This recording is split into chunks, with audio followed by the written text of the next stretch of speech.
կոալիցիոն կուսակցությունները արդեն առավելություն են շահել, որովհետև զինելով որոշ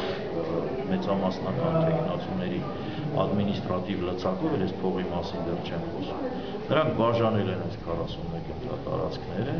եւ անկախ տեխնացուին, այս կամ այն կուսակցության կողմից ներկայացված տեխնացուին շատ դժվար կլինի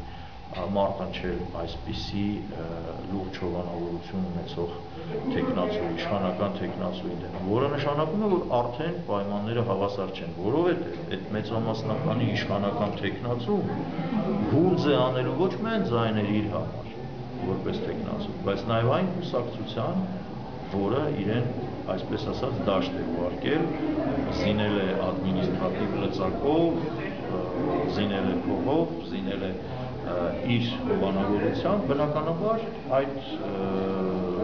մեթոդով հավաքելու է ձայներ նաև կուսակցությունը։ Ուրեմն կուսակցությունները արդեն հավասար պայմանների մեջ չեն։ Պարոն Հովհաննիսյան, Դաշնակցությունը 5%-ի շեմի